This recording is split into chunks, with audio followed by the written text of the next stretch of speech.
محدش هيمشي من الدنيا دي غير هو دافع حساب كل حاجة. اللي هيدفع من صحته، من نفسيته، من قسوته، من أنانيته. اللي عمل حاجة كويسة هياخد تمنها، واللي عمل حاجة وحشة وأذى بيها غيره هيدفع تمنها. كل حق راجع لأصحابه، راجع بالملي، من محبة، من صدق، من خيانة، من هجر أو غدر أو كذب أو غش أو أذية أو ظلم. يعني من الآخر كده محدش ماشي من الدنيا دي غير هو مخلص حساباته ومقفل دفتره ودافع فاتورته بالكامل. سلف ودين هيرجع له كل شيء، حتى من أقرب الناس ليه هيترد له بالجرام وبالميزان.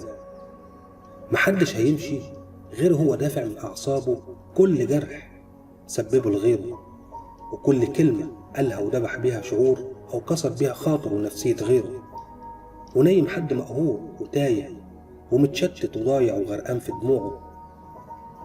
محدش هيمشي غير لما يخلص كل اللي عليه ودافع كل اللي في جيبه لآخر قرش صرفه على عشرة خان فيها العيش والملح، مع حد اطمن له بزيادة وفتح له بيته وقلبه ودنيته. محدش هيمشي غير هو دافع من روحه كل لحظة أمان سرقها من قلوب كانت مطمنة له وعايشة بيه وعشانه، وسخرت وقتها وعمرها ليه وطلع في الآخر ما يستاهلش. محدش هيمشي غير هو مخلص حسابات قلة الأصل اللي عملها مع أولاد الأصول، اللي رعوه وشالوه جوه كيانهم قبل عيونهم لمجرد إنهم حبوه بجد وفضلوه على نفسهم، وطلع في الآخر أكتر خلق الله مكر.